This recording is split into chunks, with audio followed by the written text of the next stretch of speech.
ஒரு காலம் வரும், மக்கள்கிட்ட ஒரு காலம் வரும். அது எப்படிப்பட்ட காலம் தெரியுமா? மா யுபாலி ரஜுலு மின் ஐன அசாபல் மால். ஒரு மனுஷன் எப்படி நமக்கு வருமானம் வருகிறது, பொருளை எப்படி நாம திரட்டுகிறோம் என்று கொஞ்சம் கூட அவன் கவலைப்படவே மாட்டான். வருமானம் எப்படி வந்தாலும் பிரச்சனை இல்லை, எந்த வழியில வந்தாலும் பிரச்சனை இல்லை இப்படின்னு வருமானம் பற்றி அவன் எந்த கவலையும் இருக்காது. அப்படின்னா என்ன? மின் ஹலாலின் அவ் ஹராம்.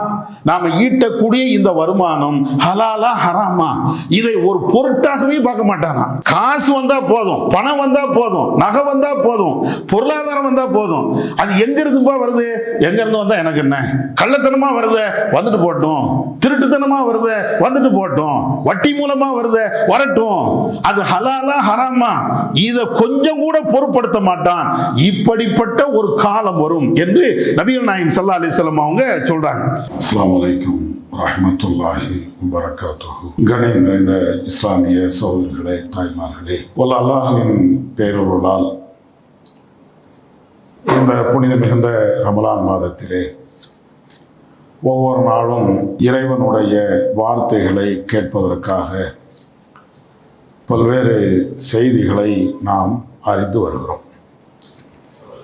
அந்த வரிசையிலே தவறாக புரிந்து கொள்ளப்பட்ட மார்க்க சட்டங்கள் என்ற தலைப்பிலே நம்முடைய இஸ்லாமிய சமூகம், இன்ன பிற சமூகம் இஸ்லாத்தினுடைய சட்டங்களை எப்படி தவறாக புரிந்து வைத்திருக்கிறார்கள், அதனுடைய சரியான விளக்கங்கள் என்ன என்பதை ஒவ்வொரு சட்டமாக நாம் பார்த்து வருகிறோம். அந்த அடிப்படையில் இன்றைய தினத்திலே முஸ்லிம்களுக்கு மத்தியில் இருக்கக்கூடிய ஒரு ஹராமான, மார்க்கம் தடுத்த ஒன்றை ஹலாலாக ஆக்கக்கூடிய, அனுமதிக்கப்பட்ட ஒரு செயலாக ஆக்கக்கூடிய ஒரு நிலையை பற்றி பார்க்கலாம். அது என்னவென்றால் வட்டி தொடர்பான செய்திகள். நம்முடைய சமுதாயத்தில் சிறியவர் முதல் பெரியவர் வரையும் தெரிந்து வைத்திருக்கக்கூடிய ஒரு சட்டம் வட்டி ஹராம் என்பதை பற்றி. யாரிடத்தில் கேட்டாலும் வட்டி என்பது ஹராம் தான், தடை செய்யப்பட்டதுதான், அது கூடாதுதான் என்று முஸ்லிம்களில் எந்த பிரிவை கேட்டாலும் தவறு என்று ஒத்துக்கொள்வார்கள். அதற்கு நேரடியான ஆதாரங்களையோ ஹதீஸுகளையோ சொல்ல தெரியாமல் இருந்தாலும் வட்டி இஸ்லாத்தில் கூடாதப்பா என்ற ஒரு வரியிலேயாவது பதிலை தெரிந்து வைத்திருப்பார்கள். அந்த அளவுக்கு இந்த வட்டி தொடர்பான சட்டங்கள் இஸ்லாமிய மக்களுக்கு மத்தியிலே பிரபலியமான ஒரு சட்டம்.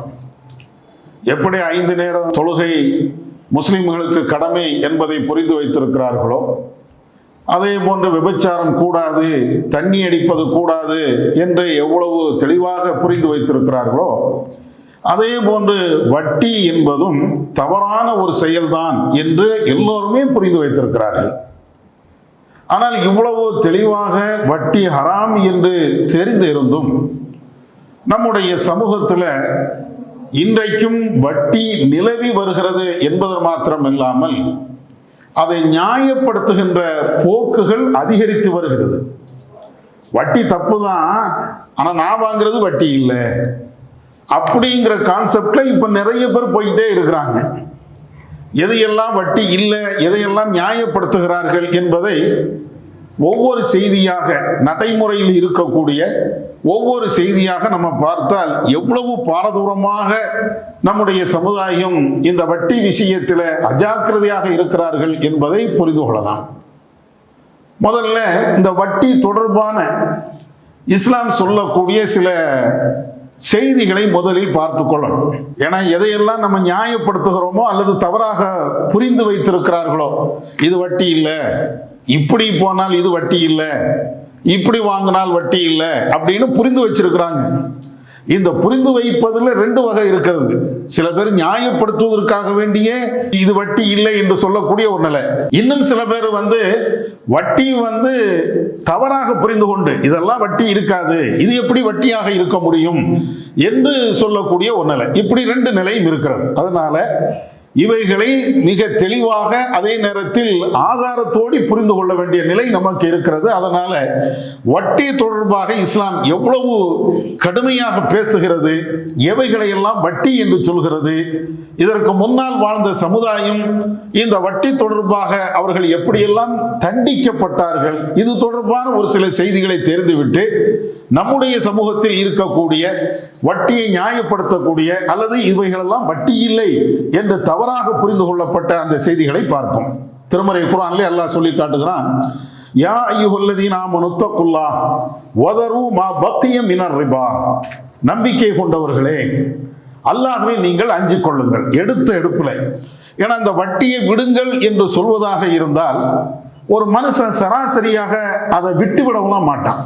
அல்லாஹ் வட்டியை ஹராமாக்கி இருக்கிறான், அதனால் நீ விடு அப்படின்னா பொருளாதாரம் சம்பந்தப்பட்ட ஒரு மேட்ரு. வேற எல்லாத்தையும் தீமையில இருந்து வெளியே வந்துருவான். தண்ணி அடிக்காத சரி அப்படின்றான், விபச்சாரம் பண்ணாத ரைட்டு அப்படின்றான். ஆனா காசு பணம் என்று வந்தா அதுல மனுஷனுக்கு ஒரு தடுமாற்றமும் சேர்ந்து வரும்.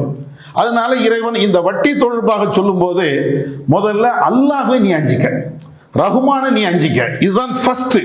யா அய்யுஹல்லதீன ஆமனு இத்தகுல்லாஹ், நம்பிக்கை கொண்டவர்களே நீங்கள் அல்லாஹ்வை பயந்து நடந்து கொள்ளுங்கள்.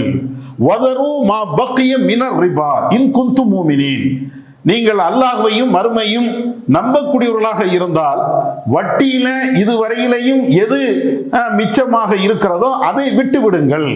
அசலை மட்டும் நீங்க வாங்கிக்கிடுங்க, வட்டியாக இருக்கக்கூடிய அதை நீங்கள் விட்டு விடுங்கள். ஃபஇல்லம் தஃபாலு, ஒரு சமயம் இந்த வட்டியிலேயே நீங்கள் நீடித்துக் கொண்டே இருப்பீர்கள் என்றால் ஃபஅதனு பிஹர்பி மினல்லாஹி வ ரசூலிஹி, அதே நேரத்தில் வட்டியை நீங்க விட்டு விடாம அதுல தொடர்ந்து இருப்பீர்கள் என்றால் அல்லாஹ் ரசூலோடு போர் செய்வதற்கு நீங்க பிரகடனப்படுத்திக்கிடுங்க. பயங்கரமான தவறுக்குத்தான் இறைவன் இப்படி சொல்லுவான். மற்ற தவறுகளுக்கெல்லாம் அல்லாஹ் இவ்வளவு கடுமையான வார்த்தைகளை பயன்படுத்துவது கிடையாது. அல்லாஹ் ரசூலுக்கு எதிராக போர் செய்யக்கூடிய அளவிற்கு மற்ற பாவத்தை எல்லாம் இஸ்லாம் சொன்ன மாதிரி தெரியல. கடுமையான பாவம் இருக்கிறது, ஆனாலும் வட்டியை பற்றி சொல்லுகின்ற பொழுது இது கடுமையான பாவம் என்று இறைவன் இந்த வசனத்துல நமக்கு சொல்லி காட்டுகிறான். அதே போன்று இப்னு அப்பாஸ் இந்த ஆயத்தை படிச்சுட்டு கடைசியில் சொல்லுவாங்க, நபிகள் நாயகம் ஸல்லல்லாஹு அலைஹி வஸல்லம் அவர்களுக்கு இறக்கி அருளப்பட்ட வசனத்துல கடைசி வசனமே இதுதான் அப்படிம்பாங்க.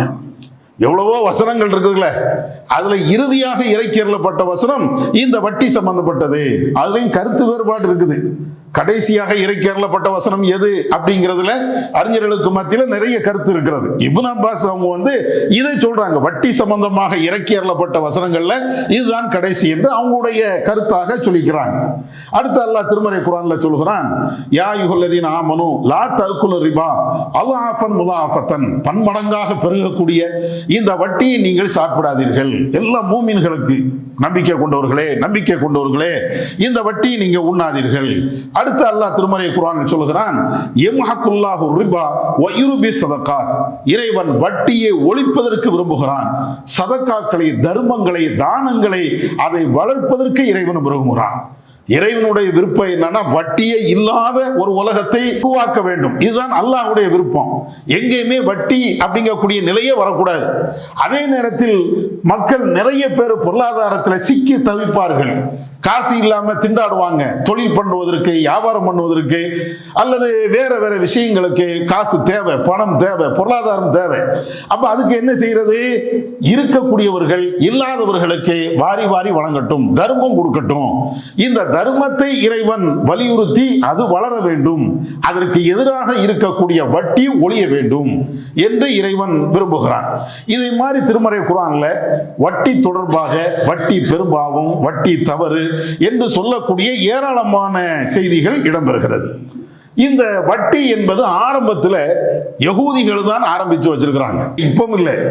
ஆரம்ப காலகட்டத்தில் இருந்து நீங்கள் பார்த்தீர்கள் என்றால் முதல்ல இந்த வட்டி தொழிலை கண்டுபிடிச்சவங்க அது யகூதிகள் தான். இது அல்லாஹ் திருமறை குர்ஆன்லையும் சொல்லி காட்டுகிறான். ஃபபிஉல்மின் மினல்லதீன ஹாது, எவர்கள் யூதர்களாக இருந்தார்களோ அவர்கள் அநியாயம் செய்து விட்டார்கள். அதனால அவர்களுக்கு எது ஹலாலாக இருந்ததோ அவைகளெல்லாம் அவர்களுக்கு தடுக்கப்பட்டு இருந்தது. என்ன அநியாயம் பண்ணாங்க? அல்லாஹ்வுடைய பாதை விட்டும் தடைத்தார்கள். அதே போன்று வட்டியை வாங்கி சாப்பிட்டார்கள். அவர்களுக்கு எது சாப்பிடக்கூடாது என்று தடை செய்யப்பட்டு இருந்ததோ அந்த தடையை அவர்கள் மீறினார்கள். அதே மாதிரி மக்கள்கிட்ட இருந்து அநியாயமாக பொருளாதாரத்தை சுரண்டினார்கள். இது மாதிரி பல்வேறு அநியாயம் அவங்க செஞ்சதுனால அவர்களுக்கு மிகப்பெரிய தண்டனை நாம கொடுத்தோம் அப்படின்னு அல்லாஹ் இதை சொல்லி காட்டுகிறான். அதே மாதிரி நபிகள் நாயகம் ஸல்லல்லாஹு அலைஹி வஸல்லம் அவங்க சொல்லி காட்டுதாங்க. ஜாபிர் இப்னு அப்துல்லா அவங்க அறிவிக்கிறாங்க, இத்தகுல் ظுல்ம, அநியாயத்தை நீங்கள் அஞ்சிக் கொள்ளுங்கள். எந்த மனுஷனும் எந்த மனிதனுக்கும் அநியாயம் செய்து விடக்கூடாது. அநியாயத்தை நீங்கள் அஞ்சி நடந்து கொள்ளுங்கள். ஏனென்னா நீங்கள் செய்யக்கூடிய ஒரே ஒரு அநியாயம் நாளை மறுமையில பல்வேறு அநியாயங்களாக வந்து நிற்குமா.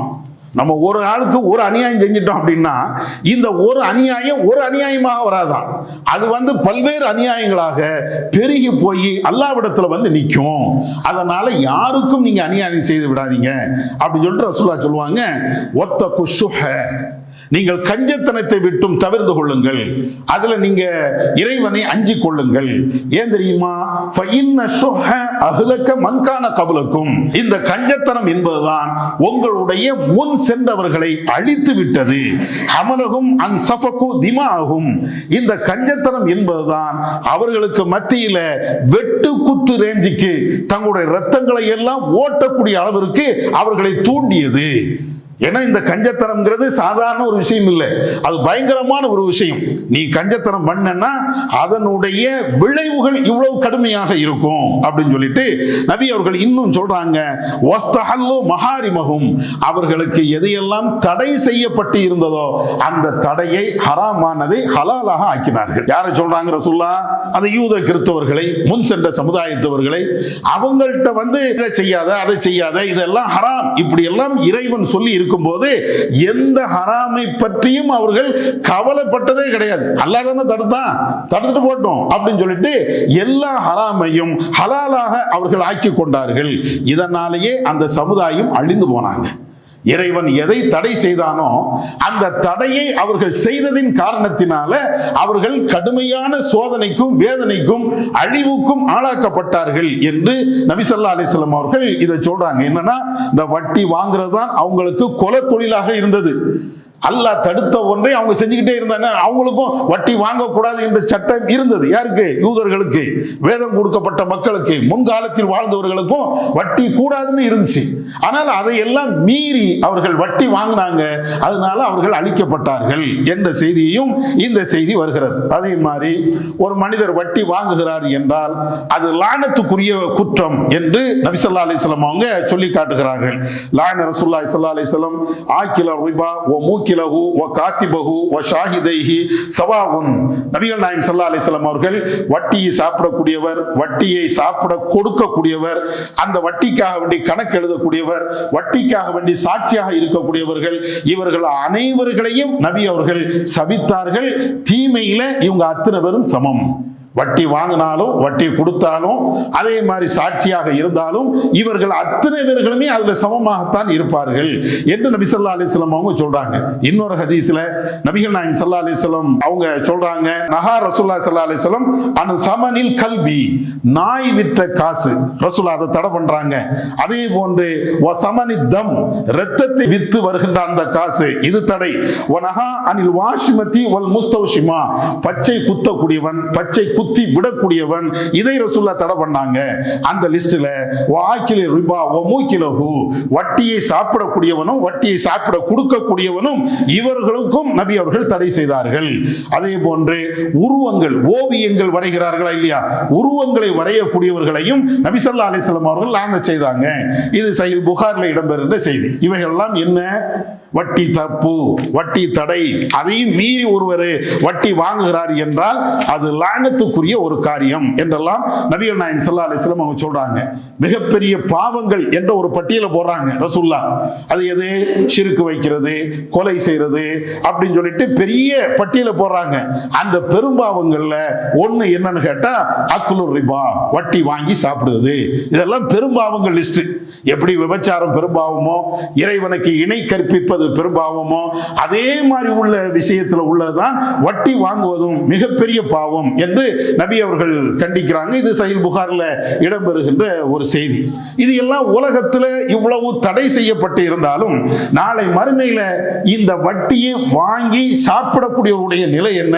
நபிகள் நாயகம் ஸல்லல்லாஹு அலைஹி வஸல்லம் அவர்களும் சொல்கிறார்கள், அல்லாஹ்வும் குர்ஆன்ல சொல்கிறான், அல்லதீன யகுலுன ரிபா லா யகூமுன இல்லா கமா யகூமுல் லதி யதஹப்பத்துஹு ஷைத்தானு மினல் மஸ். எவர்களெல்லாம் இந்த உலகத்தில் வாழ்கின்ற பொழுது தடை செய்யப்பட்ட இந்த வட்டியை வாங்கி உண்ணுகிறார்களோ அவர்கள் நாளை மறுமையிலே ஷைத்தானால் பீடிக்கப்பட்டவனை போன்று, தீண்டப்பட்டவனை போன்று அவன் எழுந்து வருவான். அப்படின்னா என்ன? பைத்தியம் முடிச்ச மாதிரி வருவான், கிறுக்க மாதிரி வருவான், யார்ட்டையும் அடி வாங்கி உத வாங்கி அப்படியே சின்ன பின்னமாக சிதறடிக்கப்பட்டவனா இருப்பான அந்த மாதிரி லட்சணத்துல தான் அவன் வருவான். எதுக்கு அல்லாஹ் இப்படி மறுமையில எழுப்புகிறான்னா கேவலப்படுத்துறதுக்கு தான். சில ஆட்கள் பாவம் செஞ்சிருப்பாங்கன்னா அந்த பாவத்தினுடைய அடையாளத்தோடயே வருவாங்க அங்க மறுமையில. ஒவ்வொரு ஆட்களுக்கும் அப்படித்தான். ஒருத்தன் யாசகம் கேட்கிறான்னு வைங்களேன், நபிகள் நாயகம் ஸல்லல்லாஹு அலைஹி வஸல்லம் அதை கடுமையா கண்டிக்கிறாங்க. யாசகம் சில பேர் தான் கேட்கலாம், பாக்கி உள்ளவங்க கேட்கவே கூடாது. ஒரு சமயம் கேட்க கூடாத தடை செய்யப்பட்ட ஒருவர் யாசகம் கேட்கிறார் என்றால் நாளை மறுமையிலே அவர் வருகின்ற பொழுது முகத்தில் சதையே இருக்காதான், முகத்துல சதையே இல்லாம அவர் வருவார். இப்படி எல்லாம் நபி அவர்கள் சொல்லி காட்டுறாங்க. அப்படின்னா என்ன அர்த்தம்? கேவலப்படுத்தணும். கோடான கோடி மக்கள் இருக்கக்கூடிய அந்த சபையில நான் யாசம் வாங்கினவன் அப்படின்னு எல்லா மக்களுக்கும் தெரியணுமா? அதே மாதிரிதான் அல்லாஹ் என்ன செய்யறான்னா அந்த கோடான கோடி மக்கள் இருக்கக்கூடிய அந்த சபையில வட்டி வாங்குறவங்க மட்டும் இப்படியே கொண்டு வரான். இவனை பாத்தியா பைத்தியம் முடிச்ச மாதிரி வரானா, எவனோ அடிச்சு உதைச்சு மிதிச்ச மாதிரி அப்படியே வரானா? என்ன அர்த்தம்? வட்டி வாங்கி இருக்கிறான். உலகத்துல அல்லாஹ் தடை செய்த ஒன்றை இவன் செய்திருக்கிறான். இப்படி கேவலப்படுத்துவதற்காக வேண்டிய அல்லாஹ் இப்படி கொண்டு வருவானா? அதே மாதிரி நபிகள் நாயகம் ஸல்லல்லாஹு அலைஹி வஸல்லம் அவங்க சொல்லி காட்டுகிறார்கள், ரய்துல் லைலா, நான் இரவுல ஒரு கனவு கண்டேன். அப்பொழுது 2 மனிதர்கள் என்னிடத்தில் வந்தார்கள். அவர்கள் ஒவ்வொரு இடமா என்ன கூட்டு போனாங்க. அப்போ கடைசியாக ஒரு ஆறு பக்கத்துல நான் வந்தேன். அது ரத்தம் நிறைந்த ஒரு ஆறாக இருக்கிறது. நடுவுல ஒருத்தன் நீந்திக்கிட்டே இருக்கிறான். அவன் அந்த ஆத்துல இருந்து நீந்தி கரையை கடக்க வேண்டும் என்று அப்படியே வந்துகிட்டே இருக்கிறான். வந்தாச்சுன்னா கரையில ஒரு ஆள் இருந்துகிட்டு அவன் வாயிலேயே கல்ல தூக்கி எறிஞ்சுக்கிட்டே இருப்பார். ரத்த ஆத்துல நீந்திக்கிட்டே இருக்கிறான். எப்படியாவது கரை சேர்ந்து விட வேண்டும் என்பதற்காக வேண்டி அவன் நீந்தி வருகின்ற பொழுது கரையில் இருக்கக்கூடியவர் அவன் கரை சேர்ந்து விடக்கூடாது என்பதற்காக வேண்டி கல்லால அப்படியே எரிஞ்சுக்கிட்டே இருப்பாங்க. இவ்வளவு பெரிய வேதனை அங்க நடந்துகிட்டே இருக்கும். அப்பதான் என் பக்கத்துல இருக்கக்கூடிய ஆட்கள்கிட்ட நபி அவர்கள் சொல்றாங்க, நான் கேட்டேன், இவ்வளவு வேதனைக்கு உள்ளாக்கப்பட்ட இவன் யாரு என்று நபி அவர்கள் அவங்கள்ட்ட கேட்கும் போது அல்லாஹ்வுடைய தூதர் சொல்றாங்க, இவன் தான் ஆக்கிலு ரிபா, வட்டி சாப்பிட்டவன், வட்டிக்காண்டி கணக்கு எழுதினவன், வட்டிக்காண்டி சாட்சி சொன்னவன், அல்லது வட்டியை சாப்பிட கொடுத்தவன். இத மாதிரி பாவம் செய்தவர்கள் தான் இந்த மாதிரி நிலை. இது எல்லாமே நீங்க பார்த்தீர்கள் என்றால் கடுமையான ஒரு பாவம் வட்டி அப்படிங்கிறதுக்கு தான் நபி அவர்கள் இவ்வளவு கடுமையாக நமக்கு சொல்லி தராங்க. அடுத்து அல்லாஹ்வுடைய தூதர் சொல்றாங்க, ஒரு காலம் வரும். அபூ ஹுரைரா அவங்க அறிவிக்கிறாங்க, நசையில மற்ற கிதாபுகளில் பதிவு செய்யப்பட்ட ஒரு செய்தி. நபி அவர்கள் சொல்கிறார்கள், ஏத்தி அலன்னாசி ஜமான், ஒரு காலம் வரும், மக்கள்கிட்ட ஒரு காலம் வரும். அது எப்படிப்பட்ட காலம் என்ன தெரியுமா? மா யுபாலி ரஜுலு மின் ஐன அசாபல் மால், ஒரு மனுஷன் எப்படி நமக்கு வருமானம் வருகிறது, பொருளை எப்படி நாம திரட்டுகிறோம் என்று கொஞ்சம் கூட அவன் கவலைப்படவே மாட்டான். வருமானம் எப்படி வந்தாலும் பிரச்சனை இல்லை, எந்த வழியில வந்தாலும் பிரச்சனை இல்லை இப்படின்னு வருமானம் பற்றி அவன் எந்த கவலையும் இருக்காது. அப்படின்னா என்ன? மின் ஹலாலின் அவ் ஹராம், நாம ஈட்டக்கூடிய இந்த வருமானம் ஹலாலா ஹராமா இதை ஒரு பொருட்டாகவே பார்க்க மாட்டானா. காசு வந்தா போதும், பணம் வந்தா போதும், நகை வந்தா போதும், பொருளாதாரம் வந்தா போதும். அது எங்க இருந்துப்பா வருது, எங்க இருந்து வந்தா எனக்கு என்ன, கள்ளத்தனமா வருத வந்துட்டு போட்டோம், திருட்டுத்தனமா வருத வந்துட்டு போட்டோம், வட்டி மூலமா வருத வரட்டும், அது ஹலாலா ஹராமா இத கொஞ்சம் கூட பொருட்படுத்த மாட்டான். இப்படிப்பட்ட ஒரு காலம் வரும் என்று நபிகள் நாயகம் ஸல்லல்லாஹு அலைஹி வஸல்லம் அவங்க சொல்றாங்க. அதே மாதிரி ரசூலுல்லாஹ் இன்னொரு செய்திக்கு வேறு ஒரு விளக்கத்தையும் சொன்னாங்க. எப்படி சொல்றாங்க? ஒரு காலம் வருப்பா, அந்த காலத்துல மது எல்லாம் குடிப்பாங்க, சாராயத்தை எல்லாம் குடிப்பாங்க. ஆனால் அந்த சாராயத்துக்கு சாராயம் அப்படின்னு பேர் வைக்காம வேறு வேறு பேர்களை எல்லாம் வச்சுக்கிட்டு இந்த தவறுகளை செய்வார்கள். ரசூலுல்லாஹ் சொல்றாங்க. மதுனா மதுன்னு சொல்லணும்ல, அது பேரு விஸ்கிமா, அல்லது புரியாத பேரை சொல்லுவான், அல்லது உற்சாக பானம்மா, நமக்கு தெரியாது. அது அவன் சொல்றது உற்சாக பானம். என்னன்னா உற்சாக பானம்? உடம்புக்கு ரொம்ப ஆரோக்கியமா இருக்குமா, அதை குடிச்சாச்சுன்னா நல்ல நம்ம இருக்க முடியுமா அப்படின்னு கேட்டாச்சுன்னா கடைசி அதுக்கு சாராயத்துக்கு தான் இவ்வளவு பேர் வச்சிருப்பான். அப்ப ரசூலுல்லாஹ் இப்படி சொல்லி காட்டுகிறார்கள். எது தடை செய்யப்பட்டதோ அந்த தடை செய்யப்பட்ட ஒன்றை நேரடியாக சொன்னால் மக்களுக்கு தெரிஞ்சிரும்ல, இது தடை, சாராயம், இது மது அப்படின்னா எல்லாத்துக்கும் புரிஞ்சு போயிடும் இது தப்புன்னு. இதுக்காக என்ன செய்யறதுன்னா அதனுடைய ஒரிஜினல் பேரை தவிர்த்துட்டு நல்ல பேர்கள் இருக்குமா இல்லையா சமூகத்துல, அந்த பேரை வைத்து அதை அழைப்பார்கள். இப்படிப்பட்ட ஒரு நிலை ஏற்படும் அப்படின்னாங்க. இந்த ரெண்டு ஹதீஸின் அடிப்படையில் நீங்க பார்த்தீங்கன்னா இன்னைக்கு அந்த நிலை தான். ஒரு சம்பாத்தியம் ஹலாலா ஹராமா, நேர்மையாக வருகிறதா தவறான வழியில வருகிறதா, முஸ்லிம்கள் இதை கண்டிப்பாக கண்காணிக்கணும்.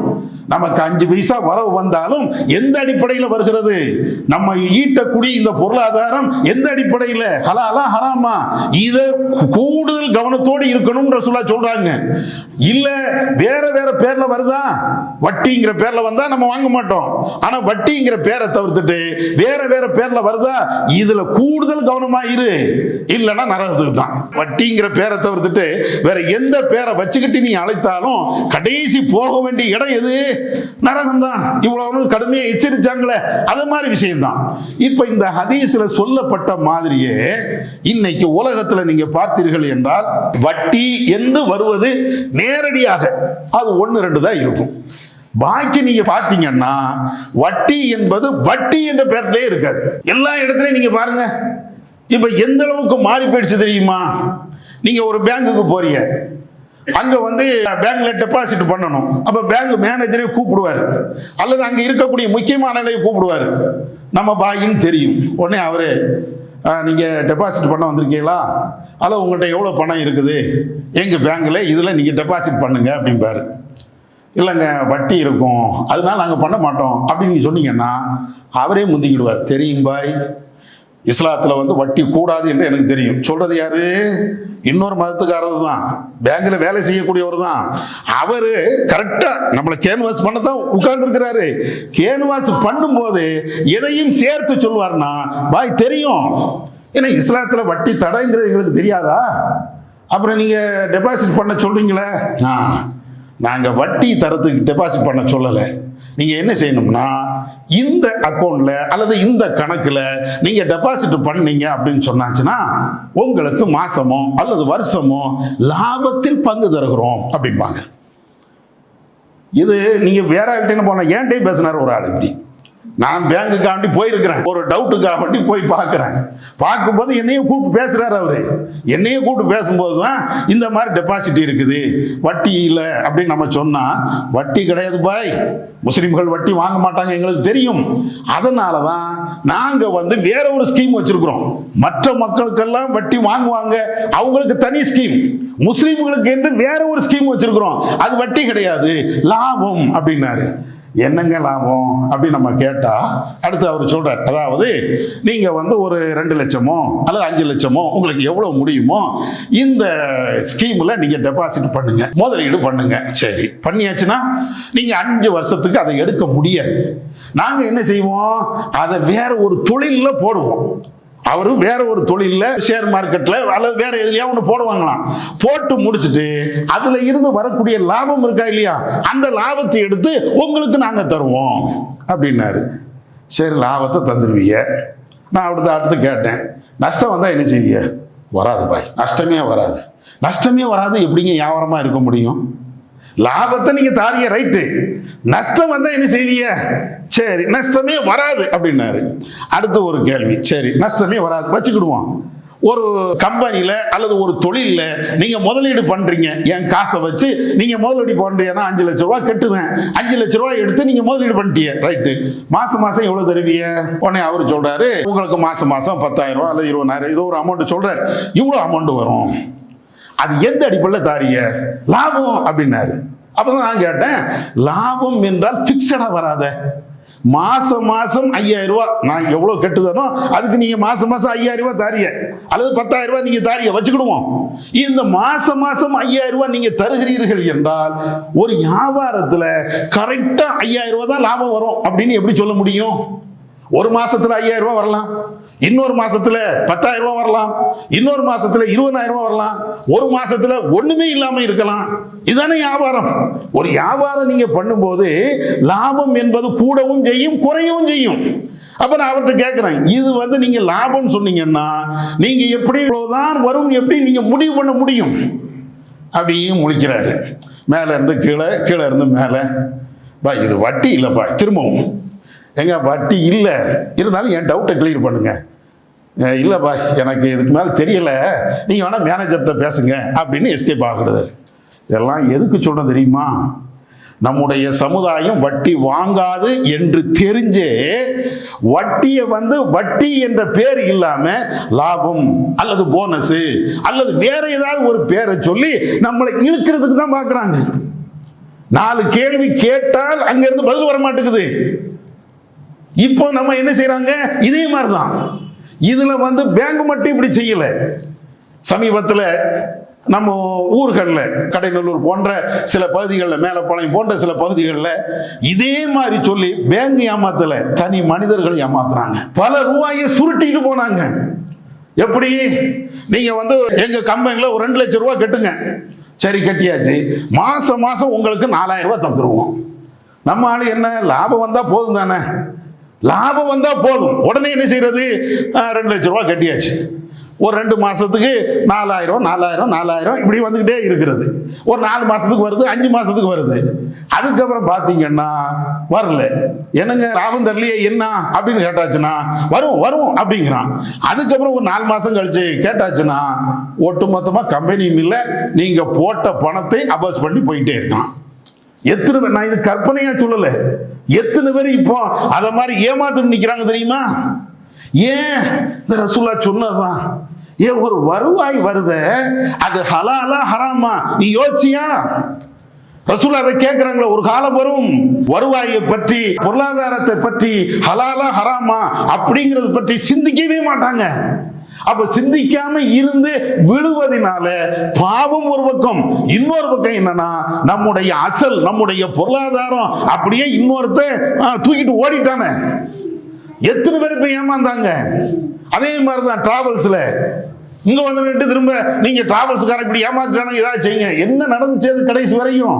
ஒண்ணுமே இல்லை. நீங்க 10 லட்சம் போட்டால் உங்களுக்கு 1 லட்சம் லாபம். எந்த டிராவல்ஸ்கார அப்படி லாபம் எடுக்கிறான்?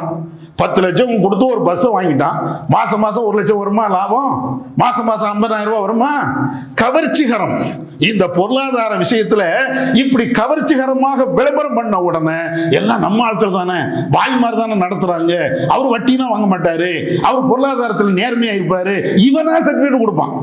இவனா சர்டிபிகேட் கொடுத்து கடைசி ஏமாந்ததுதான் மிச்சமே தவிர, இவனுடைய அசல் எல்லாம் போனதுதான் மிச்சமே தவிர எதுவுமே இல்லை. அப்ப முதல் விஷயம் ஹலாலா ஹராமா, இதுல கூடுதல் பார்வை நமக்கு இருக்கணும்.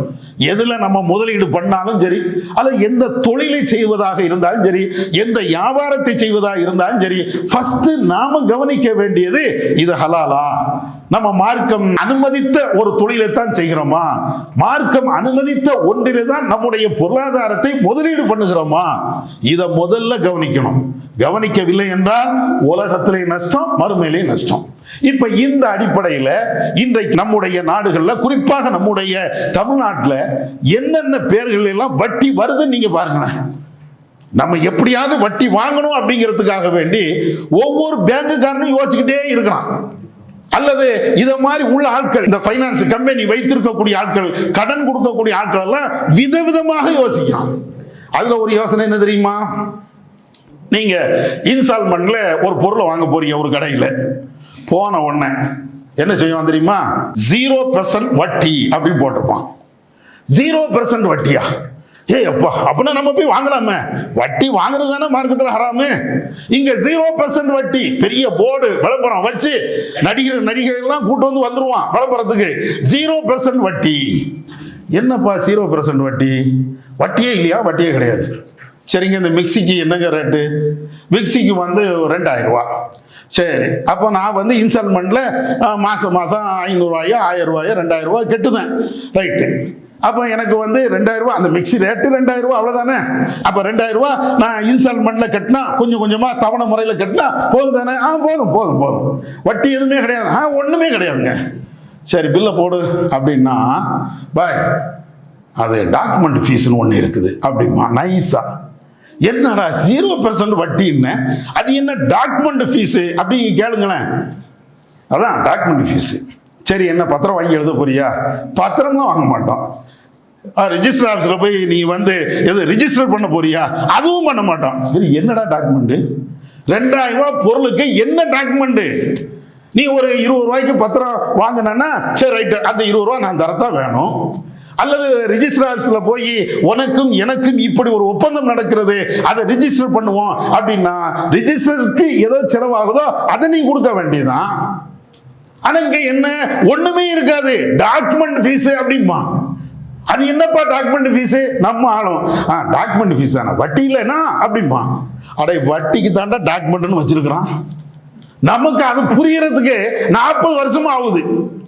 வட்டிக்கு இன்னொரு பேர் என்ன வச்சிருக்கிறான்னா டாக்குமெண்ட். நீங்க கேட்டு பாருங்க, எங்க எல்லாம் வட்டியை வேற பேர்ல சொல்றானோ அங்க 2 கேள்வி மட்டும் கேளுங்களேன். அப்பதான் வட்டியினுடைய உண்மையான பேர் வெளியே வரும். அது தனி வட்டியினுடைய உண்மையான பேர்ல வர டாக்குமெண்ட் ஃபீஸ் அப்படின்ட்டு பேர்றான். என்னப்பா டாக்குமெண்ட் ஃபீஸ்? ஒரு 4 கேள்வி கேளுங்க. இதுல இன்னொரு முக்கியமான ஒரு விஷயத்தை நீங்க புரிந்து கொள்ளணும். நம்ம நாட்டினுடைய சட்டம், நீங்க எந்த கடையில இன்ஸ்டால்மெண்ட்டுக்கு ஒரு பொருள் வாங்கினாலும், அல்லது பேங்க்லயோ அல்லது மற்ற இடங்கள்லையோ நீங்க காசை அல்லது பொருளை கடனாக நீங்க வாங்கினீர்கள் என்றால் வட்டி இல்லாம அவனுக்கு கடன் கொடுக்க கூடாது. ஆர்பிஐ உடைய சட்டம், இந்தியாவுடைய ரிசர்வ் பேங்க் இருக்கா இல்லையா, பொருளாதாரம் சம்பந்தமாக சட்டம் ஏற்றுவதெல்லாம் ரிசர்வ் பேங்க் தான் ஏற்றும். இப்ப அந்த அடிப்படையில் ரிசர்வ் பேங்க் என்ன செய்கிறது என்றால், ஒரு மனிதன் இன்னொரு மனிதனிடத்தில் பொருளை கடனாக வாங்கினாலோ, காசை கடனாக வாங்கினாலோ, அல்லது வேற எதையும் கடனாக வாங்கினாலோ, அது இந்திய அரசியல் சாசன சட்டத்தின் அடிப்படையில் அது பதிவு செய்யப்பட வேண்டும் என்றால், நீங்க மீண்டும் கிளைம் பண்ண வேண்டும் என்றால் அங்கே வட்டி இருக்க வேண்டும். வட்டி இல்லாம ஒரு ஆளை இன்னொரு ஆள்கிட்ட கடன் வாங்க முடியாது. அப்படி நீங்க வாங்கிட்டீங்கன்னா உங்களுக்கும் கடன் கொடுத்தவருக்கும் ஏதாவது பிரச்சனைனா கோர்ட்டுக்கு போனா நிக்காது. ஏன்? சட்டத்தை மீறி நீங்க கடன் கொடுத்தீங்க. சட்டம் எப்படி இருக்கணும்? நீங்க கடன் வாங்கக்கூடிய கொடுக்கக்கூடிய அந்த பத்திரத்தை நீங்க பாருங்க, எல்லாத்துலயுமே வட்டி இல்லாம எழுத மாட்டாங்க. வட்டின்னு எழுதணும். உதாரணமா, நீங்க எனக்கு 10,000 ரூபாய் தாரிய, 10 மாசத்துல நான் திரும்ப தருகிறேன். நம்ம 2 பேருக்கு மத்தியில ஒப்பந்தம் போடணும். இப்படி ஒப்பந்தம் போறதா இருந்தா, இன்னாள்கிட்ட இருந்து இன்னாராகிய நான் 10,000 ரூபாய் கடன் வாங்கினேன், 10 மாசம் கழித்து இத்தனை சதவீதம் வட்டியோடு திரும்ப கொடுக்கிறேன் என்று நான் எழுதணும். அப்படின்னா தான் ரிஜிஸ்டர் ஆஃபீஸ்ல அது ரிஜிஸ்டர் ஆகும். நாளைக்கு நீங்க ஏமாத்திட்டு போனீங்கன்னா, அல்லது நான் ஏமாத்தினா கோர்ட்டுல போனாலும் கிளைம் பண்ண முடியும். இதுதான் ஆர்பிஐனுடைய சட்டம்.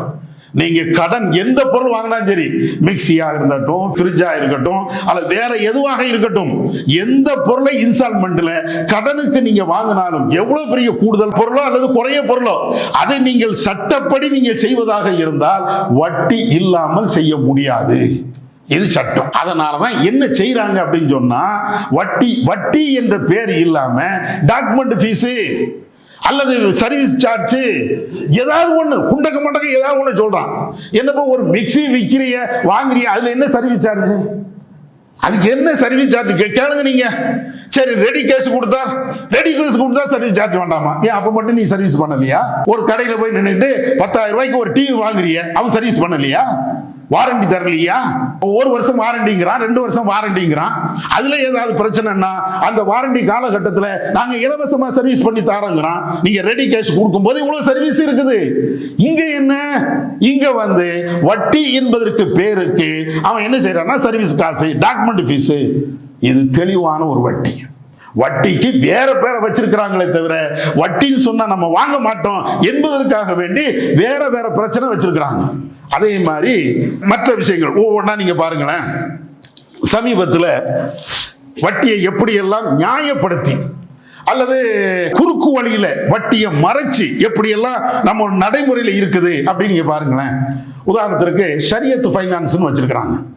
இப்போ திருநெல்வேலியில் இருக்குது, வேறு சில இடங்கள்லாம் இருக்குது. ஷரியத் ஃபைனான்ஸ் அப்படின்னா என்ன? அதாவது மார்க் அடிப்படையில் உங்களுக்கு கடன் தரப்படும். இதுதான் அந்த நிறுவனம். சரி, மார்க் அடிப்படையில் உங்களுக்கு கடன் தருவாங்க அப்படின்னா அங்கே என்ன இருக்காது? வட்டி இருக்காது. ஏன்னா ஒரு மார்க் அடிப்படையில் நீங்க எனக்கு கடன் தாரியே, நான் கடன் வாங்குகிறேன் அப்படின்னு சொன்னாச்சுன்னா அங்கே வட்டி இருக்காது. இப்படி நம்பி சில பேர் போறாங்க. போன உடனே அவங்க என்ன செய்வாங்கன்னா, நாங்கள் வந்து ஒரு கடை ஆரம்பிக்கணும், அதில் ஒரு தொழில் ஆரம்பிக்கணும், எனக்கு ஒரு 10 லட்ச ரூபா வேணும். உடனே அவங்க என்ன செய்கிறாங்கன்னா, ரைட்டு 10 லட்ச ரூபா தாரோம், பிரச்சனை இல்லை. ஆனால் உங்களுக்கு நாங்கள் 10 லட்ச ரூபா தந்துட்டோம் அப்படின்னா நீங்கள் அதை முதலீடு பண்ணணும். முதலீடு பண்ணி அதில் இருக்கக்கூடிய லாபத்தில் எங்களுக்கு மாதம் மாதம் இவ்வளோ தந்துடணும், ஃபிக்ஸடாக தந்துடணும். 10 லட்ச ரூபா உங்களுக்கு கடனா தந்துடுறோம், 10 லட்ச ரூபா நான் உங்களுக்கு கடனா தந்துட்டேன் அப்படின்னு சொன்னாச்சுன்னா நீங்க அதுல தொழில போடுவீங்கல்ல, தொழில போட்டுட்டு மாசம் மாசம் எங்களுக்கு 10,000 ரூபாய் அல்ல 5,000 ரூபாய் தந்துடணும். அசலை தனியா கட்டணும். 10 லட்ச ரூபாய அது அசல், அது தனியா கட்டணும். மாசம் மாசம் எங்களுக்கு இவ்வளவு தந்துடணும். சரி, ஒண்ணு. வேற என்னப்பா நிபந்தனை? வேற என்ன நிபந்தனை அப்படின்னு கேட்டாச்சுன்னா இன்னொரு நிபந்தனை, இந்த 10 லட்ச ரூபாய்க்கு ஒரு செக்யூரிட்டி எங்களுக்கு தரணும். என்ன செக்யூரிட்டி? வீட்டினுடைய பத்திரத்தை எனக்கு தந்துரு, அல்லது வீட்டில் உள்ள தங்க நகையை தந்துரு அப்படிங்கிறான். சரி, இது எப்படி வந்து மார்க் அடிப்படையில் வட்டி இல்லை? நீங்க அம்மா வட்டி கிடையாது தானே, நீங்க கடன் வாங்குறீங்க, நான் கடன் தந்தேன், அவ்வளவுதான் முடிஞ்சு வச்சு. ஆமா, கடன் வாங்கினா கடன் தந்தா எதுக்கு என்கிட்ட கூடுதலா காசு கேட்கிற? லாபம் என்ற பேர்ல நீ ஏன் கேட்கிற? செக்யூரிட்டிக்காக வேண்டி 10 லட்ச ரூபா உன்கிட்ட வாங்கினேன், செக்யூரிட்டிக்காக வேண்டி என்கிட்ட ஒரு நகையை நீ வாங்கி வச்சுட்ட, அது ஓகே, அது கரெக்ட் தான், அதுல தப்பு இல்லை. ஆனால் அதை தாண்டி நான் உன்னிடத்தில் 10 லட்ச ரூபா கடன் வாங்கினோம்னா நான் எதுக்கு என்னுடைய லாபத்துல இருந்து உனக்கு நான் தரணும்? கடன் வாங்கினால் திரும்ப கடனை அடைக்கணும், அதுதானே முறை. 10 லட்ச ரூபா நீங்க எனக்கு கடனை தந்தீங்க, நான் திரும்ப 10 லட்ச ரூபா தரணும், முடிஞ்சு போச்சு. நீங்க கடனுக்கு எனக்கு உதவி செஞ்சீங்க, அந்த கடனை நான் திரும்ப அடைச்சிட்டேன், முடிஞ்சு போச்சு. நான் அதை வைத்து தொழில் செய்கிறேன் என்றால் அந்த தொழில இருந்து அதுவும் குறிப்பிட்ட ஒரு தொகையை தரணும்னா இது எந்த அடிப்படையில் நியாயம்? என்ன செய்யறாங்கன்னு வழங்குதா? வட்டி அப்படிங்கறத தான் இன்னொரு பேர்ல லாபம் அப்படின்னு காட்டுதான். இதுலயும் நம்ம சமுதாயம் போய் உழுதிப்போம். சில பேர் தெரிஞ்சு உழுறாங்க, சில பேர் வட்டியை பற்றி அறியாம உழுறாங்க. இது வட்டிலாம் கிடையாது, லாபத்தை தானே அவர் தந்துட்டார்ல, 20 லட்ச ரூபா தந்திருக்கிறாரு, 10 லட்ச ரூபா தந்திருக்கிறாரு, ஏதாவது லாபத்துல கொடுக்கணும்ல அப்படின்னு நினைக்கிறாங்க. எப்ப கடனா தந்தாரா அல்லது முதலீடு பண்ணாங்களா? முதலீடு பண்ண லாபம் கொடுக்க வேண்டியதுதான். 2 பேரும் ஷேர் பண்ணி ஒரு தொழிலை நம்ம பண்ணுகிறோம் என்றால் முதலீடு, அந்த முதலீடுக்கு வந்து நம்ம லாபம் கொடுக்க வேண்டியதுதான். இவன் என்ன செய்யறான்? பேசும்போது கடன் அப்படிங்கிறான், திரும்ப வந்து லாபம் கேட்கும் போது முதலீடுங்கிறான். எவ்வளவு பெரிய ஏமாத்து வேலை இது! எவ்வளவு பெரிய வட்டியை வந்து எப்படி நாசுக்காக, அதே நேரத்தில் மக்களுடைய அறியாமையை பயன்படுத்தி எப்படி வாங்க வைக்கிறாங்க நீங்க பாருங்க. இஸ்லாமிய சமூகம் இதுலயும் போய் உழுது. அதே மாதிரி இந்த ஷரியத் ஃபைனான்ஸ்ல இன்னொரு விஷயம் என்ன தெரியுமா? இப்ப நீங்க ஒரு கார் வாங்கணும், அப்படின்னு சொன்னாச்சுன்னா நாங்க லோன் தாரோம் அப்படின்னு இந்த ஷரியத் ஃபைனான்ஸ் வருது. நாங்க லோன் தாரோம், கடன் தாரோம். சரி, அப்போ 10 லட்ச ரூபா காருங்க, 10 லட்ச ரூபா என்ன கடன் தாரீங்களா? தாரோம். உங்களுக்கு என்ன கார் பிடிக்கும்னு பாருங்க. இது இந்த காரு, அந்த காரு, ஹோண்டா இருக்குது, இது இருக்குது, இது இருக்குது. சரி, ரைட்டு, உங்களுக்கு பிடிச்சிருச்சா? பிடிச்சிருச்சு. அந்த காருடைய விலை என்ன? 10 லட்ச ரூபா. ரைட்டு. ஆனா எங்கள்கிட்ட வந்து இந்த காரை நாங்க வாங்கிடுவோம். உங்களுக்கு 10 லட்ச ரூபா கேஷ் ஆகலாம் உங்களுக்கு தரமாட்டோம். நீங்க போய் உங்களுடைய அக்கௌண்ட்ல போய் இந்த காரை வாங்கவும் முடியாது. நாங்க என்ன செய்வோம்னா 10 லட்ச ரூபா காரு, இந்த கார் தானே உங்களுக்கு பிடிச்சிருக்குது, அதை வாங்கி உங்களுக்கு தந்துடுவோம். ஆனால் 10 லட்ச ரூபா கார் என்பது 12 லட்ச ரூபா எங்களுக்கு தரணும். வேறு ஷோரூம்ல அந்த காருடைய விலை 10 லட்ச ரூபா, இவர் என்ன செய்யறானா, இந்த ஷரியத் ஃபைனான்ஸ் என்ன செய்யறாங்க அப்படின்னு சொன்னாச்சுன்னா, 10 லட்சம் ரூபாய் காரை உனக்கு வேணுங்களா வாங்கிக்க, எடுத்துக்க, இன்னைக்கே எடுத்துக்க, ஆனா எங்களுக்கு கட்டும் போது 12 லட்சம் ரூபாயை கட்டணும். இது எதுக்கு 12 லட்சம் ரூபா? 10 லட்சம் ரூபாய் கார் நான் ரெடி கேஷ் கொடுத்தா 10 லட்சம் ரூபாய்க்கு எடுத்துட்டு வந்துருவேன். உங்க வழியில போனாச்சுன்னா 12 லட்சம் ரூபாய். ஷரியத் ஃபைனான்ஸ் அடிப்படையில் போனாச்சுன்னா 12. இந்த 2 லட்சம் ரூபாய் என்ன கேட்டாச்சுன்னா, நாங்க முதலீடு பண்ணியிருக்கிறோம்ல, முதலீடு பண்ண நீ தனியா கார் கம்பெனி வை, கார் ஷோரூம் வாங்கி வை, காருக்கு ஏஜென்டா நீ இரு, நீ வில்லு, அது வேற மேட்ரு. இது என்னுடைய ஒரு இக்கட்டான நிலையை புரிந்து கொண்டு 10 லட்சம் ரூபாய் கார 20 லட்சம் ரூபாய்க்கோ அல்லது 12 லட்சம் ரூபாய்க்கோ விற்கிறதா இருந்தால் அது எந்த அடிப்படையில் நியாயம்? இப்படித்தான் ஷரியத் ஃபைனான்ஸ், இதுவும் ஒரு வகையில வட்டி தான். இப்படித்தான் வட்டியை வேற வேற பேர்கள்ல வேற வேற நேமுகள்ல அப்படியே கொண்டு வராங்க. அதே மாதிரி நடைமுறையில் இன்னொரு விஷயம் இருக்கிறது. என்ன, நிறைய நம்முடைய சகோதரர்களை கேள்வி கேட்கிறாங்க. என்ன கேள்வினா, அரசாங்கம் சில இடங்கள்ல ஸ்கீம்கள் அறிவிக்கிறாங்க. அதாவது மானியம் தருகிறோம் அப்படிங்கிறாங்க. எதுக்கு மானியம்? தொழில் தொடங்குவதற்கு. ஏன்னா சிறு சிறு தொழில் தொடங்குவதற்கு மத்திய அரசாங்கமா இருக்கட்டும், மாநில அரசாங்கமா இருக்கட்டும், சில மானியங்களை தருகிறோம் அப்படிங்கிறாங்க. இத மாதிரி உள்ளதுலயும் சில வட்டிகள் இருக்குது, நம்மளுக்கு தெரிய மாட்டேங்குது. நம்ம மக்கள் நிறைய பேர் மானியம் தானே, மானியம்னா இலவசம் தானே அப்படின்ட்டு போறாங்க. என்ன, உதாரணமா ஒரு ஆள் ஒரு தொழில் தொடங்குறாரு, ஏதோ ஒரு சின்ன ஒரு கடையோ அல்லது ஒரு நிறுவனத்தையோ தொடங்குறாரு. அவருக்கு 10 லட்சம் ரூபாய் கடன் தேவை. அரசாங்கத்தில் போய் மனு செய்யலாம். அரசாங்கம் என்ன செய்யுது? சரி ரைட்டு, உனக்கு 10 லட்சம் ரூபாய் தருகிறேன், ஆனா இந்த 10 லட்சம் ரூபாயில 3 லட்சம் ரூபாய் மானியம், 7 லட்சம் ரூபாய் நீ திரும்ப கட்டினா போதும். 10 லட்சம் ரூபாய் கடன் கேட்கிறாரு, அரசாங்கம் 10 லட்சம் ரூபாய் கொடுக்குது. அந்த 10 லட்சம் ரூபாயில 3 லட்சம் ரூபாய் மானியம், இலவசம், நீ வச்சுக்க, திரும்ப தர வேண்டாம். ஆனா 7 லட்சம் ரூபாயை நீ திரும்ப தரணும் அப்படின்னு சொல்லிட்டு இந்த 7 லட்சம் ரூபாய்க்கு வட்டியோடு திரும்ப கட்டணும் அப்படிமா. உடனே நம்ம ஆட்கள் வட்டி வாங்கக்கூடாது தானாங்க, வட்டி எப்படி வாங்குறது அப்படின்னோடனே, அதான் இனாமா தாரான்ல, அதாவது மானியமா தாரானா இல்லையா, மானியம் நம்மளுக்கு ஃப்ரீ வேண்டாம், அதை வேண்டாம், நீங்க வட்டியில கழிச்சுக்கிடுங்கன்னு சொல்லிக்கிடுங்க, நம்ம வட்டி வாங்க வேண்டாம், கொடுக்கவும் வேண்டாம். எப்படின்னு பாருங்களேன். அட நீ கொடுக்கிறது வட்டியா வட்டி இல்லையா? அரசாங்கம் தெளிவா தானே தாரான். அரசாங்கம் 10 லட்சம் ரூபாய்க்கு 3 லட்சம் ரூபாய் மானியம் இலவசம், உனக்கு 7 லட்சம் ரூபாய் நீ திரும்ப கட்டணும், அதுக்கு வட்டி இவ்வளவு கட்டணும் இருக்குது. நம்ம ஆட்கள் என்ன செய்யறாங்கன்னா, அந்த மானியத்தை என்ன இருந்தாலும் அரசாங்கம் நம்ம ஃப்ரீயா தந்துட்டான்ல, அது வட்டிங்கிற பேர் இல்லாம மானியத்தை திரும்ப கூட ஒப்படைச்சிடறோம். அதாவது வட்டின்னு சொல்லக்கூடாதான், மானியத்தை திரும்ப ஒப்படைச்சிடுறேன் அப்படின்னு சொல்லணுமா? எப்படியெல்லாம் நம்ம ஆட்களுடைய மூளை வேலை செய்துன்னு பாருங்களேன். இந்த ஹராமான வட்டி சம்பந்தப்பட்ட இந்த விஷயத்தை எப்படியாவது ஹலாலாக ஆக்குறதுக்கு என்ன சொல்லியாவது ஏதாவது ஒண்ணு, இது அப்படி சொல்லி இப்படி சொல்லி ஏதாவது ஒண்ணு செய்யணும் அப்படின்னு நினைக்கிறாங்க. ஆனால் இது எல்லாமே நீங்க நல்ல விளங்கிக்கிடுங்க, ஜாக்கிரதையாக புரிந்து கொள்ளக்கூடிய மேட்ரு என்னன்னு கேட்டா, வட்டி என்பதற்குத்தான் இவ்வளவு, சாப்பிடுவதற்கு தான், ஹலால் ஆக்குவதற்கு தான் இவ்வளவு முஸ்லிம்களும் எடுத்துட்டு இருக்கிறாங்க நம்ம ஆட்கள். ஒவ்வொரு முஸ்லிப்பா அது வட்டி இல்லைன்னு வந்துடும். வட்டிங்கிற பேர் மட்டும் இருக்கக்கூடாது.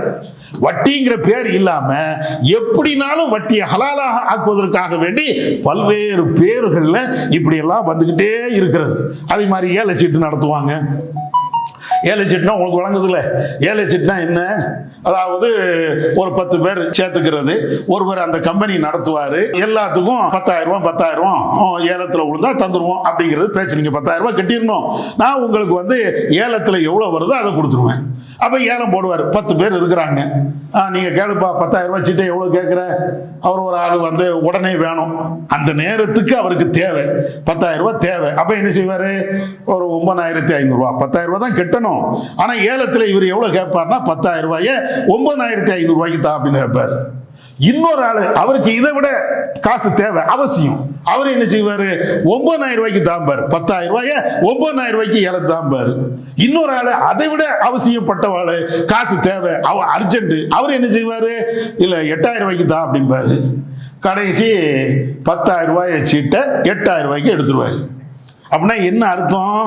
அதாவது இவர் 8,000 அங்கிருந்து வாங்கிட்டு திரும்ப செலுத்தும் போது 10,000 கட்டணும். 10,000 தான் 8,000 வாங்குறாரு. இந்த கூடுதலா 2,000 கொடுக்குறாரா இல்லையா? இதுக்கு பேர் என்னது? அந்த ஆளு 2000 ரூபாய் வாங்குறாரா இல்லையா, அதுக்கு பேர் என்னது? இதுல வட்டிங்கிற பேரே இல்லாம ஏலச்சீட்டு.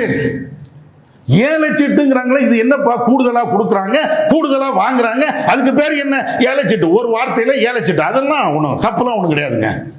என்ன தப்பு இல்லை? எப்ப எனக்கு இன்னும் சொல்ல போனால் கடன் வாங்குறேன், கடன் கொடுக்கிறேன், அவ்வளவுதானே அதனுடைய அடிப்படையான விதி. சட்டம் என்ன? கடன் வாங்குறது, கடன் கொடுக்கிறது. எனக்கு இன்னைக்கு காசு தேவை, கஷ்டப்பட்டுட்டு இருக்கிறேன், அவசரமா எனக்கு தேவை. அப்படி தேவையா இருக்கும்போது உன்கிட்ட வந்து நிக்கிறேன், 10,000 ரூபாய் தானு கேட்கிறேன், நீ என்ன செய்யற? இல்லப்பா 10,000 ரூபாய் தாரேன், ஆனா 2000 ரூபாய் வட்டி அப்படின்னா அது மட்டும் ஹராம். அதுதானே இவனும் செய்யறான் ஏலச்சீட்டுங்கிற பேர்ல. இதை நேருக்கு நேரா கேட்டாச்சுன்னா 2000 ரூபாய் வட்டி, 8000 ரூபாய் உனக்கு தருவேன் அப்படின்னா அதுக்கு பேர் வட்டியா. இதே இது ஏலச்சீட்டுன்னு போனாச்சுன்னா அதுக்கு பேர் வட்டி இல்லையா, பேரு ஏலச்சீட்டு. வட்டி அப்படிங்கிறது தான் ஏலச்சீட்டு அப்படிங்கிற அடிப்படையில் இது போய்கிட்டே இருக்கிறது. இதை மாதிரி நீங்க 1 2 இல்லைங்க, இதை சுருக்கமா விளங்குறதா இருந்தா எது வட்டி எது வட்டி இல்லை அப்படின்னு நீங்க விளங்குறதா இருந்தா ரசூல் அழகான ஒரு செய்தியை சொல்றாங்க. அந்த ஒரு செய்தியை வைத்துக்கொண்டு துல்லியமாக நம்ம கணக்கு போட்டுடலாம். எந்த வட்டி எந்த பேர்ல வந்தாலும் சரி, எந்த ரூட்ல வந்தாலும் சரி, எந்த குல்லாவை போட்டுட்டு வந்தாலும் சரி, எந்த முகமுடியை போட்டுட்டு வந்தாலும் சரி, இது வட்டி தான் அப்படிங்கிறத தெளிவாக புரிந்து கொள்ளலாம். ரசூலுல்லாஹ் சொல்றாங்க, முஸ்லிம்ல இடம்பெறுகின்ற ஒரு செய்தி. ரசூலுல்லாஹ் சொல்றாங்க, அத்-தஹபு பித்-தஹபி. நீங்க குடுக்கல் வாங்கல் வைத்துக் கொள்கிறீர்கள் கடனுக்கு, இது மாதிரி குடுக்கல் வாங்கல் வச்சுக்கிறீங்கன்னா அப்ப என்ன செய்யணும்? தங்கத்துக்கு தங்கம், வல் ஃபில்லத்து பில் ஃபில்லத்தி, வெள்ளிக்கு வெள்ளி, அதே மாதிரி வல் புர்ரு பில் புர்ரி, அதே மாதிரி தொலி கோதுமை, அதே மாதிரி தொலி இல்லாத கோதுமை, தொலி கோதுமைக்கு தொலி கோதுமை, தொலி இல்லாத கோதுமைக்கு தொலி இல்லாத கோதுமை, வத் தமரு பித் தமரி, பேரிச்சம்பழத்திற்கு பேரிச்சம்பழம், வல் மில்ஹி பில் மில்ஹி, உப்புக்கு உப்பு, மிஸ்லன் பி மிஸ்லின், சரிக்கு சமமாக இருந்தால் வட்டி இல்லை ரசூலுல்லாஹ் சொல்லிட்டாங்க. அப்படின்னா என்ன அர்த்தம்? 10 ரூபா கொடுக்கிற, 10 ரூபா வாங்குற, இது வட்டி கிடையாது. அதாவது கடனுக்கு குடுக்கல் வாங்கல் வச்சிருக்கிறோமா இல்லையா? 10 ரூபா கொடுக்குறீங்க, 10 ரூபா வாங்குறீங்க, இது வட்டி இல்லை. 100 ரூபா கொடுக்குறீங்க, 100 ரூபா வாங்குறீங்க, இதுக்கு பேர் வட்டியே கிடையாது. 10 லட்சம் ரூபா உங்களுக்கு வருது, 10 லட்சம் ரூபா அப்படியே திரும்பி கொடுக்குறீங்க, வாங்குறீங்க, இதுக்கு பேர் வட்டியே கிடையாது. மசலன் பி மசலின், சரிக்கு சமமாக இருக்கிறது. இப்படி இருந்தால் இதுல வட்டியே இல்லையா. அடுத்த ரசூலுல்லாஹ் சொல்றாங்க, ஃபமன் ஜாத அவ் இஸ்தஸாத, நீங்க 10,000 ரூபாய் கொடுக்குறீங்க, 10,000 ரூபாய்க்கு பதிலா 10,500 ரூபாய் கேட்குறீங்க, இதுக்கு பேர் வட்டி. அல்லது நீங்க ஒரு ஆள்கிட்ட 10,000 ரூபாய் கடன் வாங்குறீங்க, அவர் உங்கள்கிட்ட திரும்ப தரும்போது 11,000 ரூபாய் தரணும் அப்படின்னு சொல்லிட்டாரா, அதுக்கு பேர் வட்டி. வட்டிக்கு எவ்வளவு அழகாக ரசூலுல்லாஹ் விளக்கம் கொடுக்குறான் நீங்க பாருங்க. ஒரு பொருள் நீங்க குடுக்கல் வாங்கல்ல பண்டமாற்று முறையில் நீ வாங்குகிறாய் என்றால் சமமாக இருக்கணும். சமமாக இருந்துடுச்சு அப்படின்னா அது பிரச்சனை இல்லை, ஒரே மாதிரி இருக்கணும். 2 கிராம் தங்கம் கொடுக்குற, 2 கிராம் தங்கம் வாங்கிக்க, இது தப்பு இல்லை. 2 கிராம் தங்கம் கொடுத்துட்டு 3 கிராம் தங்கம் வாங்கணும் அப்படின்னா இதுக்கு பேர் வட்டி. இதுக்கு பேர் வட்டின்ட்டாங்க ரசூலுல்லாஹ். அதனால ஒருத்தன் வட்டி இந்த மாதிரி சரிக்கு சமமாக நீங்கள் வாங்கக்கூடிய அந்த நேரத்தில் கூடுதலாக கேட்டாலோ கூடுதலாக கொடுத்தாலோ அவன் வந்து வட்டி அப்படி ரசூலுல்லாஹ் சொல்லிட்டு ஃபக்கத் அர்பா, இவன் வட்டியை வாங்கி விட்டான். அல் ஆஹிரு வல் முஅத்தி ஃபீஹி ஸவா, இந்த வட்டி வாங்கினவனும் வட்டியை கொடுத்தவனும் 2 பேரும் தீமையில சமமானவர்கள். இதை நீங்க கரெக்டா மனசுல வச்சுக்கிடுங்க. இந்த நான் ஏற்கனவே சொன்ன மாதிரி வட்டிங்கிறது எந்த பேர்ல வந்தாலும் பிரச்சனை இல்லை, எந்த முகமூடி அணிந்து வந்தாலும் சரி, நம்ம என்ன கொடுக்குறோம், என்ன வருது, நம்ம கொடுத்த மாதிரி வாங்கிட்டோமா, அல்லது கூடுதல் குறைவு இருக்கிறதா, அல்லது வேற எதுக்கு இவன் காசு தாரான். சில இடங்கள்ல பேங்க்ல என்ன கூடுதலா காசு தருவான், எதுக்கு தாரான்? நான் 10,000 ரூபாய் தானே பேங்க்ல போட்டேன், எதுக்கு 10,500 ரூபாய் தந்தான், ஏன் கூடுதலா அங்க காசு வருது? இத ஒரு கணம் நீங்க சிந்திச்சிட்டீங்கனாலேயே அங்க வட்டி வேற பேர்ல வருது. வட்டி என்பது முகமூடி அணிந்துட்டு வருது, வட்டி என்பது பைனான்ஸ்ங்கிற பேர்ல, வட்டிங்கிறது டாக்குமெண்ட் ஃபீஸ் என்ற பேர்ல, வட்டி என்பது ஷரியத்து பைனான்ஸ்ங்கிற பேர்ல வேற ஏதோ முகமூடி அணிந்து கொண்டு வருகிறது. இதை புரிஞ்சுக்கலாம். அதனால இந்த வட்டி என்பது என்னமோ வட்டின்னு சொல்லி வாங்கினா தான் பாவம் அப்படின்னு நினைக்க முடியாது. வட்டி என்பதை நீங்க எந்த பேர்ல வாங்கினாலும் சரி, எந்த பேர்ல கொடுத்து கொடுத்தாலும் சரி, அது பாவம் தான். நம்ம ஏற்கனவே சொன்ன மாதிரி அது நரகத்துக்கு அழைத்து செல்லக்கூடிய மிக மோசமான ஒரு பாவம் என்பதை நாம புரிந்து கொள்ளணும். நம்முடைய சமுதாயம் இந்த வட்டி விஷயத்துல வேற மாதிரி இருந்தா, டாக்குமெண்ட் ஃபீஸ்ங்கிற அடிப்படையில், சர்வீஸ் சார்ஜ்ங்கிற அடிப்படையில் இருந்தால் அது வட்டி இல்லை என்று தவறாக புரிந்து கொள்கிறார்கள். ஆனால் அவைகளும் வட்டி தான் என்பதை நாம புரிந்து கொண்டு இந்த தீமையிலிருந்து விலகி நிற்போமாக. வல்ல அல்லாஹ் நம்ம கேட்டதின் அடிப்படையில் செயல்பட அவன் அருள் செய்வானாக. வாஹிர் தஅவானா அல்ஹம்துலில்லாஹி ரப்பில் ஆலமீன். இஸ்லாம் மற்றும் சமுதாய செய்திகளை அறிந்து கொள்ள தமிழ்நாடு தௌஹீத் ஜமாஅத் யூடியூப் பக்கத்தை உடனடியாக சப்ஸ்கிரைப் செய்து கொள்ளுங்கள். மேலும் பெல் பட்டனையும் கிளிக் செய்து கொள்ளுங்கள்.